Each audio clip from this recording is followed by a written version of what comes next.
পাটা আমাকে না দেখিয়ে পাটা মাটিতে রেখে চল। নিজের মুখ নিয়ে নিজের ভিউজ নিয়ে এত অহংকার করিস না। মিলিয়ন সাবস্ক্রাইবার আমার হাতে গেল, আমার নিয়ে আর কখন ভিডিও বানাও তাহলে তোমারও মিলিয়ন হয়ে যাবে, কোনো চাপ নাই। আমার সাবস্ক্রাইবার্স নিয়ে না ভেবে তোমার পিন্টু সোনার সাবস্ক্রাইবার্স নিয়ে ভাবো, কাজে দেবে।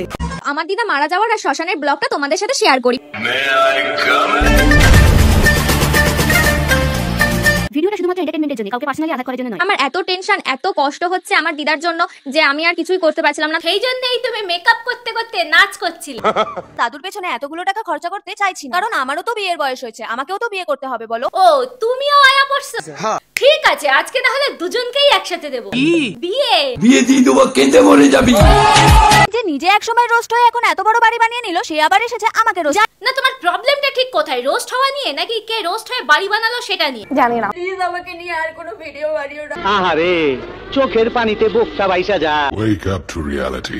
I am back.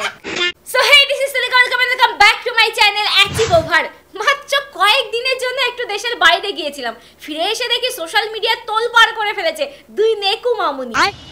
এই দুই মামুনিকে তো সবাই যে যার মতো দিয়েছে, আমি এবার এদেরকে একটু নেব আমার ভিডিওতে। তবে শুরুতেই বলে রাখছি, অনেক দিন পরে ভিডিও নিয়ে আসলাম, শেয়ার কিন্তু একটা করে চাই। তাহলে আজকের ভিডিওটা স্কিপ করতে বলবো না, আর গুরুজনেরা কি ক্ষমা ঘেন্না করে ভিডিওটা দেখে নিও। তো চলো শুরু করি। হ্যালো গাইস, এখন সোশ্যাল মিডিয়া খুললে খালি আমিই ট্রেন্ডিং এ না, তুমি ঝুলে আছো পেন্ডিং এ। মানে বুঝলে না? আরো খুলে বলবো? লাগবে না, না কইলে আমি বুঝবো কেমনটা। তাও ঠিক, পেন্ডিং বলতে তুমি অলরেডি কিছু মানুষের গালাগালি খেয়ে হজম করেছো, আর কিছু মানুষের গালাগালি এখনো পেন্ডিং এ ঝুলে আছে। ভিডিও পোস্ট করলেই সেটা সাকসেসফুল হয়ে যাবে। আমি তখন এটাই বুঝতে পারছি না যে কি কারণে তোমরা আমাকে ট্রেন্ডিং বানালে। বুঝবে না তো, বুঝলে তুমি এই ভিডিও বানাতে না। দাদু হসপিটালে মৃত্যুর সাথে লড়াই করছে, তাই ভাবলাম একবার শেষবারের মতো দেখে আসি। এবার বুঝলে তো এত ট্রেন্ডিং এ গালি শোনার কারণ কি? বুঝতে পারছি না আমি কি এমন ভুল করেছি, কেমনটা লাগে কাউ এখনো ভুল বুঝতে পারছে না। বলি তুমি কি বাচ্চা? বাচ্চা তো বাচ্চা। তোমরা আমাকে কমেন্টে অনেক গালাগালি দিয়েছো, তাও মেনে নিলাম। খুব ভালো কথা, আর কি মানলে? রোস্টাররা একটু আধটু রোস্ট করেছে, সেটাও মেনে নিলাম। বাহ, তোমার তো হেভি গুণ, সবকিছু মানিয়ে নিতে পারো। ও মা, বাট এই মালটা কোথা থেকে উড়ে এসে জুড়ে বসলো? এই মালটা দেখ বোন, তোর মুখের ভাষাটা আগে সামলা। মানে আমি একটা জিনিস বুঝতে পারছি না, আমার দাদু, আমি হসপিটালে যাচ্ছি, আমি কিভাবে যাবো না যাবো সেটা আমার পার্সোনাল ম্যাটার না। আমরাও একটা জিনিস কিছুতেই বুঝতে পারছি না, তোর এতই যখন পার্সোনাল ম্যাটার, তো সোশ্যাল মিডিয়াতে কেন হাঁক দিয়ে এসেছিস? সেটা আমার পার্সোনাল ম্যাটার। তাই বলে পার্সোনাল ম্যাটার নিয়ে সোশ্যাল মিডিয়াতে হাঁক দিয়ে চলে আসবি? আমার মনে হয় অনেক কারণ আছে। কারণ যাই থাক, হাগার জন্য তোর বাড়িতে বাথরুম আছে, তুই সেখানে গিয়ে হাগ, তা না তুই সোশ্যাল মিডিয়াতে হাঁক দিয়ে চলে এলি। আমার মুতের গন্ধ শুকতে হসপিটালে চলে গেলে। বাড়ি থেকে বেরিয়ে এতটা পথ জার্নি করে হসপিটালে গেছিস মুততে? কেন তোর বাড়িতে কি বাথরুম নেই? তোমাদের শ্রাদ্ধ বাড়ির ব্লগার আমাকে রোস্ট করে। কি কস তুই? শ্রাদ্ধ বাড়ির ব্লগাররা তোরে রোস্ট করছে? আমি যা বলছি সত্যি কথা বলছি। খাইছে রে, মান সম্মান আর কিছু থাকলো না।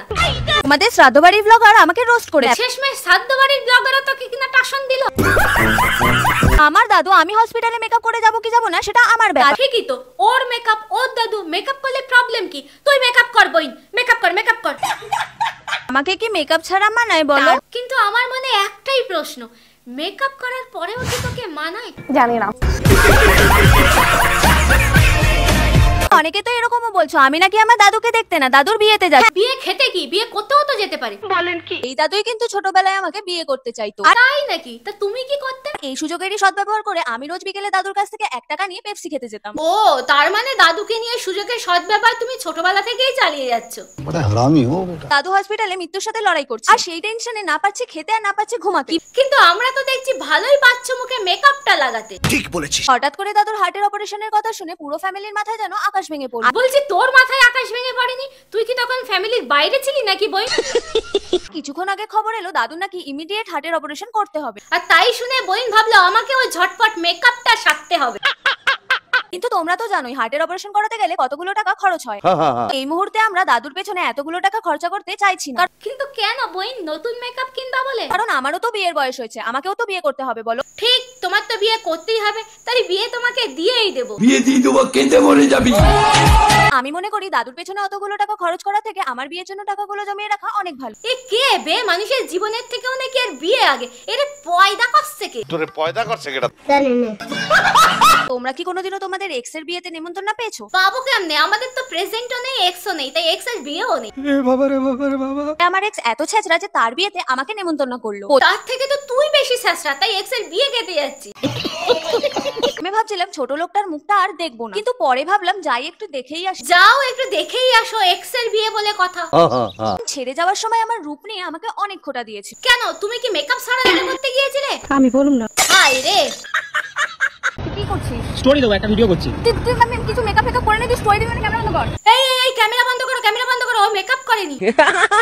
এমনি উল্টো পাল্টা লোকে বলতে থাকে। তো লোক বলছে বলে হয়ে গেল, তোর এমনি কিউট দেখতে, সত্যি বলছি। নাটক এসে জন্মে দেবো, কিন্তু মেকআপ করে নি কিছু না। এই জন্যই তোমার এক্স বয়ফ্রেন্ড টেকেনি, কারণ মেকআপ ছাড়া মনে হয় সে তোমাকে একবারের বেশি দুবার দেখেনি।